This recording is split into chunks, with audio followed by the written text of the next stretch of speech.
Assalamualaikum warahmatullahi wabarakatuh. Saya Mendikbud Nadiem Makarim. Terkait dengan isu kamus sejarah yang tengah hangat dibahas. Kamus sejarah tersebut ini disusun tahun 2017, sebelum saya menjabat. Karenanya di bulan yang suci ini, alangkah baiknya jika kita menyikapi permasalahan dengan akal sehat, kepala dingin, dengan solusi. Begitu saya mendengar isu ini, walaupun terjadi sebelum saya menjadi menteri, maka saya Mendikbud langsung mengambil langkah konkret, menugaskan Dirjen Kebudayaan untuk segera menyelesaikan permasalahan dan melakukan koreksi. Saya perintahkan langsung tim Kemendikbud untuk melakukan penyempurnaan kamus yang sempat terhenti, dilanjutkan dengan lebih cermat secara teknis dan lebih mewadahi masukan dari berbagai pemangku kepentingan, termasuk NU. Pada masyarakat Indonesia, saya ingin memastikan bahwa tidak ada niatan Kemendikbud sama sekali menghilangkan jejak sejarah. Kemendikbud memastikan komitmen penghormatan atas nilai-nilai sejarah dan perjuangan tokoh-tokoh bangsa termasuk Kiai Haji Hashim Asy'ari dan para tokoh penerusnya tidak akan pernah berubah. Kiai Haji Hashim Asy'ari adalah kiai, guru, dan panutan yang telah menorehkan sejarah panjang dalam pengembangan pendidikan dan kebudayaan di Indonesia. Dan NU sebagai organisasi Islam terbesar di Indonesia yang lahir dari buah pemikiran beliau akan senantiasa menjadi pilar terpenting dalam setiap lini pemajuan bangsa. Bangsa ini berhak mengetahui tokoh-tokoh yang berjasa dalam mendirikan dan membangun negeri. Hal itu juga membuat Kemendikbud malah mendirikan Museum Islam Hashim Asy'ari di Jombang dan menerbitkan buku Kiai Haji Hashim Asy'ari, Pengabdian Seorang Kiai untuk Negeri dalam rangka 109 tahun Kebangkitan Nasional.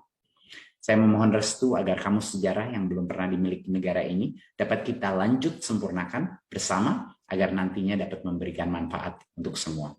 Terima kasih. Wassalamualaikum warahmatullahi wabarakatuh.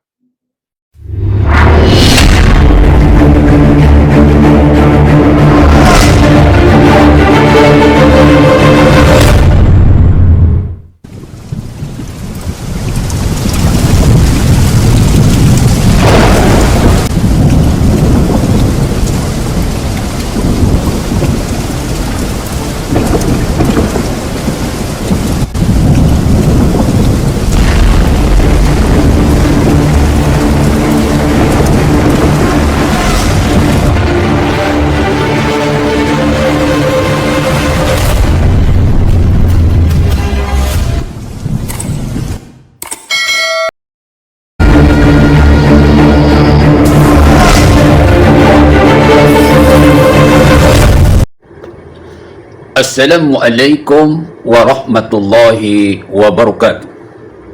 Ibu bapak hadirin pemuda-pemudi sebangsa setanah air dimanapun kalian berada, dari Sabang sampai Merauke, dari luar Indonesia hingga ke dalam Indonesia. Kembali lagi bersama Gus AA dalam channel Tanda Tanya Politik, semakin gila semakin asik, dalam rangka gerakan revolusi otak, gerakan revolusi akhlak, dan gerakan revolusi mental dengan menggunakan the king of science. Keren bro, keren. Berangkat dari sebuah pertanyaan, Ustadz, bagaimana pendapat Ustadz tentang sebuah berita yang viral kemarin-kemarin bahwa Kiai Haji Hashim Asy'ari dihapus dari kamus sejarah? Saya kira ini pertanyaannya terlalu lebay bro. Terlalu provokatif coy. Sebetulnya bukan dihapus, ya mungkin karena belum dimasukkan. Yang pertama, kita semua tahu bahwa negara Indonesia ini masih baru kemarin sore merdeka. Kita ini baru merasakan benar-benar merdeka itu di era Jokowi coy. Suka tidak suka, itu adalah faktanya.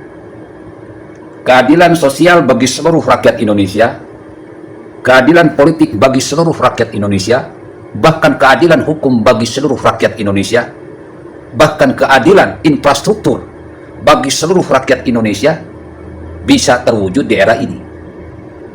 Jadi kita ini baru bisa berdiri baru sekitar 6 tahunan lah. Satu periode tambah 1 tahun. Ya kalaupun sekarang 2021 masih 2021 awal. Jadi baru 6 tahun, 5 tahun lah, ya 6 tahun lah. masih baru lolos dari balita, bayi 5 tahun, tapi kita ini masih dalam kondisi anak-anak. Indonesia ini mulai bisa merangkak, mulai bisa berbicara, itu diawali oleh para perintis presidennya, yaitu Habibie, lalu Gus Dur, dan Megawati, bro. Kenapa saya bilang demikian? Karena mereka-mereka ini memang sudah terbukti teruji nasionalisme sejati, tidak hanya nasionalisme, tetapi juga religius sejati. Merah putih. Merah artinya nasionalis, putih artinya religius. Jadi pemimpin di Indonesia itu harus punya dua konsep. Nasionalis religius atau religius nasionalis. Di era ketiga pemimpin ini masih dalam tahap pembenahan. Setelah diacak-acak, diamburadulkan, dikuasai, dijajah oleh Soeharto. 32 tahun Soeharto menjabat, ngurus negara kayak ngurus warung. Malah mungkin lebih parah, bro. Ngurus negara itu lebih parah daripada ngurus warung. Tidak ada pembukuannya, tidak jelas arah pembangunannya, penderitaan, kemiskinan, pengangguran di mana-mana, protes dikit, besok mampus. Itu di era Soeharto. Makanya kalau era Soeharto ini seperti kita kembali ke zaman penjajahan, tak lebih dan tak kurang. Bahkan dulu saya pernah bilang di video-video yang terdahulu, itu kalau kalian pengen tahu bagaimana kehidupan kita di era Soeharto, ya lihat saja kondisi negara, cara bernegara, cara hidup di sebuah negara di Korea Utara. Informasi dari luar ke dalam diblokir, bro. Informasi dari dalam keluar juga diblokir. Nggak sembarangan orang Indonesia bisa keluar negeri. Nggak seenaknya orang Indonesia menikmati fasilitas-fasilitas teknologi dari luar negeri. Nggak sembarangan orang luar negeri bisa masuk ke Indonesia. Jadi ya persislah Korea Utara. Dulu waktu dijajah oleh Belanda, kita mulai merangkak.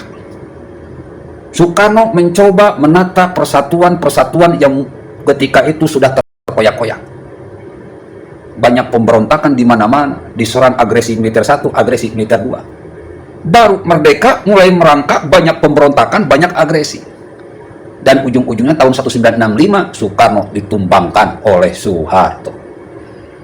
Dijajah kembali lagi oleh Soeharto. Kita mulai merangkak di era Habibie, kita mulai merangkak di era Gus Dur, kita mulai merangkak di era Megawati. Rakyat mulai bebas menikmati yang namanya zaman reformasi. Muncul lagi orang baru titisan Soeharto, yaitu SBY. Ya elah, mulai terjajah lagi mas bro Indonesia. Hutang luar negeri banyak sekali, tetapi napak tilasnya kagak ada. Proyek pada mangkrak, korupsi di mana-mana. Persis seperti era SBY. Muncul Jokowi, disinilah kita tidak hanya bisa merangkak, tapi kita bisa berdiri. Ternyata kita tidak hanya bisa berdiri, kita pun bisa berlari. Bahkan tidak hanya kita bisa berlari, mungkin kedepannya kita bisa terbang.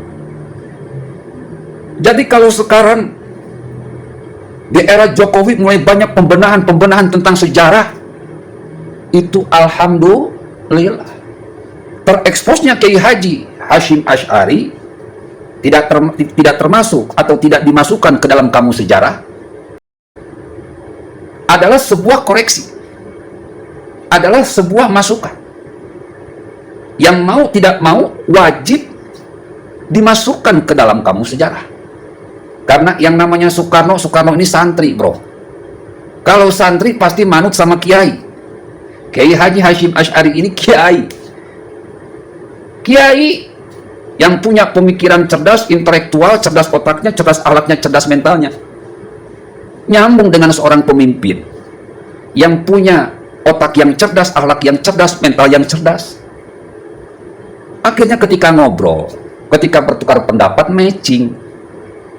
Makanya Soekarno adalah sebuah simbol seorang pemimpin yang nasionalis religius, Sementara Kiai Haji Hashim Asy'ari adalah salah satu sosok seseorang yang religius nasionalis dengan hubul waton minal iman. Jadi aneh, bro, kalau misalkan Kiai Haji Hashim Asy'ari tidak dimasukkan ke dalam kamus sejarah. Tapi dalam hal ini kita nggak usah lebay. Tadi Menteri Pendidikan sudah mengatakan bahwa tidak dimasukkannya Kiai Haji Hashim Asy'ari ke dalam kamus sejarah karena hal itu sudah ada sebelum Nadiem Makarim ini menjabat sekitar tahun 2017. Dan kita semua tahu, Mas Bro, 2017 itu Khilafah lagi sangar-sangarnya, FPI lagi edan-edannya, Rizik Syihab lagi gila-gilanya. Jadi mungkin para profesor yang ada di Mendikbud sedikit ketakutan, sedikit terbawa suasana politik karena khilafah menggema di mana-mana, akhirnya Kiai Haji Hashim Asy'ari tidak dimasukkan. Makanya pentingnya politik di sini. Ketika itu 2017, NU tidak se-eksis sekarang. NU lagi banyak diam. Banyak militan-militan NU yang mendukung Jokowi, tapi cuma militan. Orang-orang elitnya belum. Ketika orang NU diam, maka orang khilafah yang masuk. Kalau sekarang enggak, orang NU, elit-elit NU sudah eksis, masuk ke dalam pemerintahan. Ketika masuk ke dalam pemerintahan, ada hal-hal yang benar, yang tidak benar, ya dibenerin. Ada hal-hal yang salah, ya dibaikin. Ada hal-hal yang rusak, ya diperbaiki. Seperti halnya ini. Kenapa Kiai Haji Hashim Asy'ari tidak dimasukkan ke dalam kamus sejarah? Berarti ada hal-hal yang salah, dikoreksi, diperbaiki. Makanya dulu saya pernah bilang, yang namanya ulama, kiai, ajengan, habaib itu adalah waliullah. Waliullah, tangan-tangan Allah, pewaris Nabi, yang tidak hanya harus menguasai ilmu agama, tetapi juga harus mampu menguasai ilmu politik. Karena ilmu politik ini adalah semua puncak gunungnya kehidupan itu politik. Karena semua aspek, semua bidang diurus oleh politik. Kalau orang-orang brengsek masuk ke politik, memuncaki semua urusan, ya lihat, negara kita selama puluhan tahun ya begini-begini aja, bro, gak maju-maju. Yang kaya semakin kaya, yang miskin semakin miskin. Mereka kaya kenapa? Ya karena korupsinya di mana-mana. Mereka miskin kenapa? Karena tidak punya kebebasan untuk berusaha dan bekerja. Kalaupun bekerja, gajinya kecil banget, coy. Oleh karena itu, orang-orang baik harus masuk ke politik. Perbaiki semua yang rusak, perbaiki semua yang brengsek, bersihkan semua yang kotor, kiai, ajengan, habaib masuk politik. Karena dalam Al-Quran sudah jelas, syahrul Ramadan alladzi unzila fihi al-Quran hudal linnas. Al-Quran ini petunjuk bagi manusia. Kiai, ajengan, habaib adalah orang-orang yang mampu menjelaskan petunjuk tersebut, tidak hanya ngomong, tidak hanya berceramah, tetapi juga harus berada tampil dalam sebuah kerja nyata di hadapan manusia. Kalau cuma ngurus pesantren gampang, bro. Apa susahnya ngurus pesantren? Jadi kalau ada kiai yang sombong karena hebat-hebat di pesantren, belum ada apa-apanya. Kalau sudah ngurus negara, bisa anti korupsi, bisa pro rakyat, bisa adil untuk semua, sehingga semua merasakan keadilan, baru jempol. Politik ini puncak semua urusan, masuk ke sana. Dan konsep kepemimpinan yang paling keren di Indonesia itu kepemimpinan merah putih. Apa itu, Ustadz? Kepemimpinan merah putih? Merah itu nasionalis, putih itu religius. Jadi kalau nanti milih presiden, calon presidennya misalkan dari nasionalis, maka wakil presidennya harus ngambil dari religius. Atau sebaliknya, calon presidennya religius, maka wakilnya harus nasionalis. Gus Dur dan Megawati sudah membuktikan. Ketika Gus Dur jadi presiden, maka Gus Dur mewakili kaum religius. Ketika Megawati jadi wakil presiden, maka Megawati mewakili dari kaum nasionalis. Lalu ketika Megawati jadi presiden, Megawati mewakili kaum nasionalis, Hamzahas mewakili kaum religius. Dan sekarang Jokowi presiden mewakili kaum nasionalis, Kiai Haji Ma'ruf Amin mewakili kaum religius. Konsep merah putih ini, calon pemimpin yang mempunyai style merah putih, biasanya arahnya jelas, kerjanya terukur, kerjanya pun terasa. Dan kita sekarang tidak hanya bisa merangkak, kita bisa berdiri, kita bisa berlari. Maka banyak para pengamat yang mengamati, yang meramalkan Indonesia ini akan mampu terbang setinggi-tingginya menjadi negara yang hebat, adidaya, lebih hebat daripada Amerika, lebih hebat daripada Rusia, bahkan lebih hebat daripada Cina. Tahun 2050 sebentar lagi. Makanya kita merasakan merdeka itu benar-benar mereka di era Jokowi. Di era Jokowi, kiai jadi ulama. Di era Jokowi, banyak elit-elit NU yang masuk, yang bergabung di politik.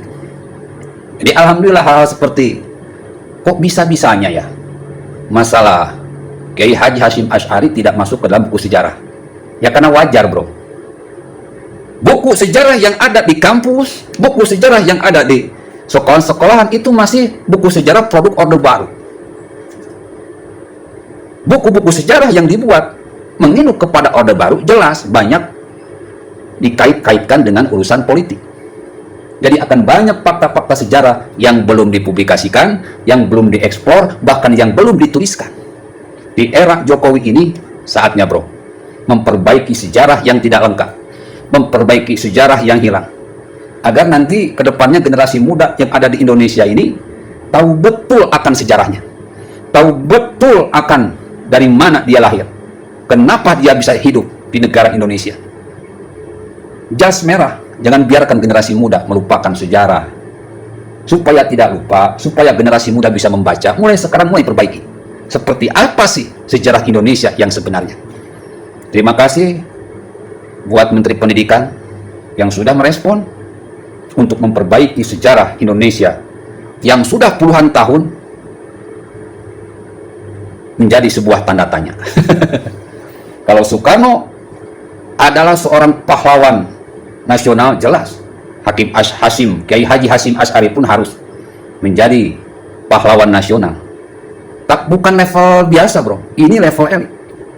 Soekarno adalah pahlawan nasional level atas, maka Kiai Haji Hasyim Asy'ari pun harus dicatat dalam buku sejarah, dalam kamus sejarah sebagai pahlawan nasional level elit. Tanpa dua orang ini, Indonesia tidak mungkin ada. Negara yang baik adalah negara yang pandai membaca sejarah, yang tahu akan sejarah negaranya, bahkan tahu akan sejarah dirinya. Jangan melupakan sejarah. Kita tidak mampu berlari jika kita tidak punya kaki. Kaki itulah sejarahmu. Billahi taufiq wal hidayah. Wassalamualaikum warahmatullahi wabarakatuh.